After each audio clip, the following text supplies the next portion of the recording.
The year is 1939, a year that will be etched in history forever. Europe, still scarred by the horrors of World War I, struggles to rebuild and find stability. The continent teeters on the brink of another devastating conflict, with tensions running high. The Treaty of Versailles, intended to ensure peace and prevent future wars, has instead sown the seeds of resentment and instability, particularly in Germany. In Germany, Adolf Hitler's Nazi Party, fueled by nationalist fervour and a thirst for revenge, has risen to power, promising to restore the nation's former glory. Hitler's expansionist ambitions in Europe, coupled with his venomous ideology of racial superiority, cast a long dark shadow across the continent, threatening the fragile peace. The world watches with bated breath as Hitler, driven by his twisted vision of a new world order, sets his sights on neighbouring countries, determined to expand his empire. Austria has already been annexed, swallowed whole by the Nazi war machine with little resistance. Czechoslovakia is next, its fate sealed by the infamous Munich Agreement, a symbol of failed diplomacy. As diplomatic efforts falter and negotiations break down, the drums of war beat louder and louder.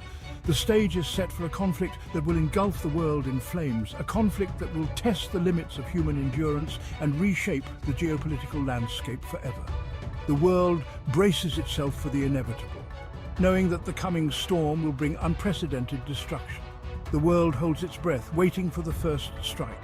The storm is about to break, and the world will never be the same. The date, September 1st, 1939, a day that will mark the beginning of a new era of conflict. The event, Germany invades Poland, shattering the fragile peace and marking the beginning of World War II in Europe, a war that will change the course of history. The invasion of Poland was swift and brutal, a terrifying display of Germany's military might. Utilizing their innovative blitzkrieg tactics, a combination of fast-moving tanks, overwhelming air power, and concentrated firepower, the German Wehrmacht crushed Polish resistance. The Polish army, though valiant, was ill-equipped and unprepared for this new form of warfare. The Luftwaffe, Germany's air force, rained bombs from the sky, targeting cities, infrastructure, and fleeing civilians. The Polish countryside was overrun by panzer divisions, their tracks leaving a trail of destruction in their wake. Within weeks, Poland was effectively defeated, carved up between Germany and the Soviet Union, who had signed a secret pact dividing Eastern Europe between them. The world watched in horror as the horrifying reality of a new global conflict set in. World War II had begun.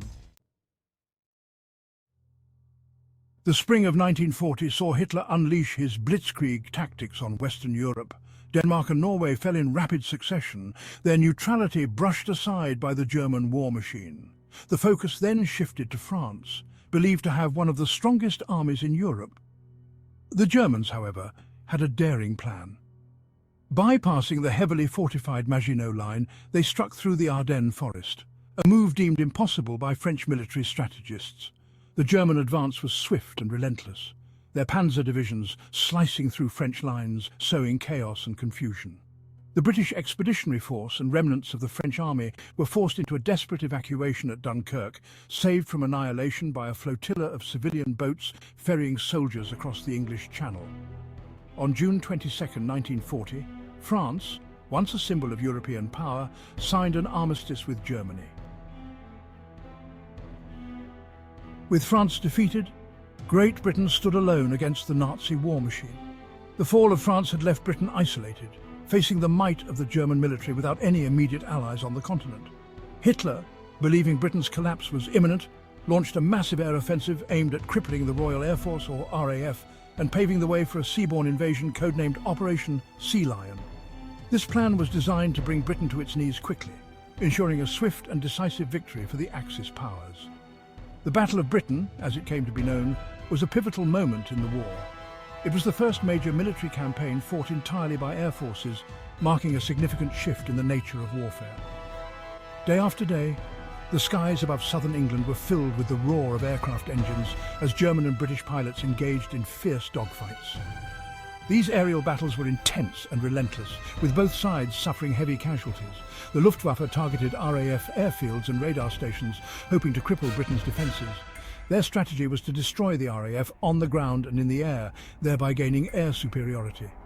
The RAF, though outnumbered, fought with extraordinary courage and skill.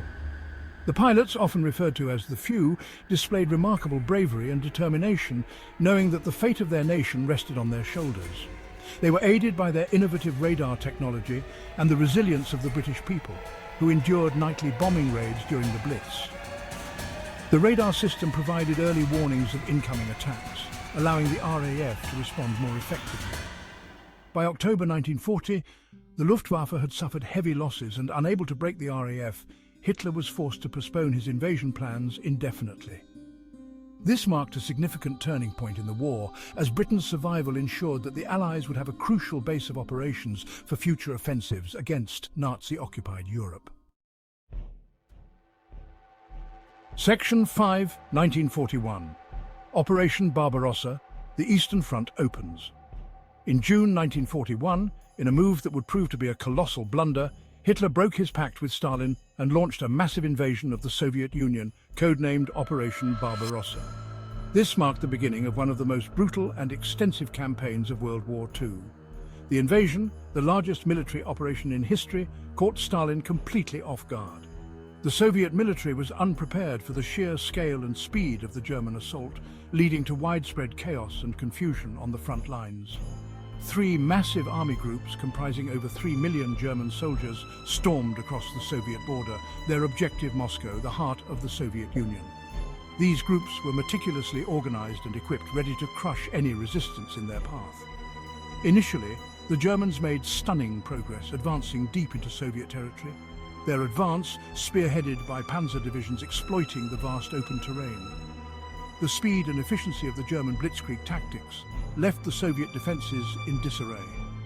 However, the Germans had underestimated the vastness of the Soviet Union and the resilience of the Soviet people. The expansive Russian landscape posed significant logistical challenges, and the Soviet civilians and soldiers began to regroup and resist. As the bitter Russian winter set in, the German advance slowed to a crawl. The harsh weather conditions took a severe toll on the German troops, who were ill-prepared for the freezing temperatures and snow-covered terrain. The Soviets, under the resolute leadership of Stalin, mounted a fierce defense. The Red Army, bolstered by reinforcements and better strategic planning, began to inflict heavy casualties on the invaders. The tide of the battle started to turn as the Soviet forces launched counterattacks, pushing the Germans back and reclaiming lost territory. Section 6, 1942, Stalingrad, a turning point in the East. The Battle of Stalingrad, which raged from August 1942 to February 1943, was a turning point in World War II. The battle, a brutal struggle for control of the strategically important city of Stalingrad, became a symbol of the fierce resistance the Germans faced on the Eastern Front. Both sides poured men and resources into the fight, the battle descending into a brutal close-quarters struggle amidst the rubble of the devastated city.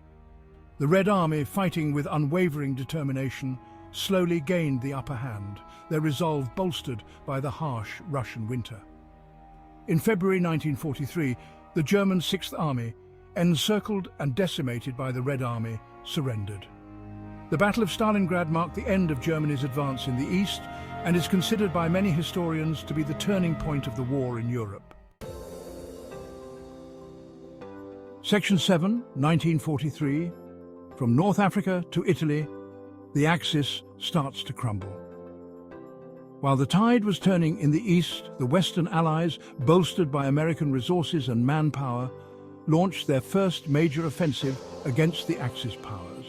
In North Africa, British and American forces, led by Generals Bernard Montgomery and Dwight D. Eisenhower, defeated the Afrika Korps, commanded by the legendary German General Erwin Rommel, the Desert Fox.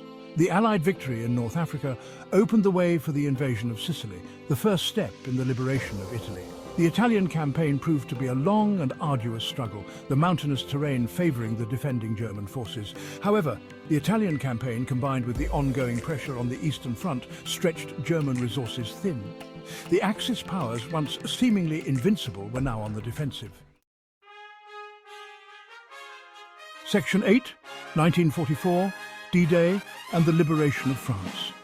June 6, 1944, marked a turning point in the war. D-Day. On this day, American, British and Canadian troops stormed the beaches of Normandy, France, launching the largest seaborne invasion in history. Operation Overlord, as it was codenamed, was the culmination of years of planning and preparation. The landings were met with fierce resistance from the German defenders, who had fortified the coastline in anticipation of an Allied invasion. The fighting was brutal, the beaches littered with the bodies of fallen soldiers. However, the Allies, aided by overwhelming air and naval support, gained a foothold on French soil. After weeks of heavy fighting, the Allies broke out of the Normandy bocage, their advance spearheaded by armoured divisions.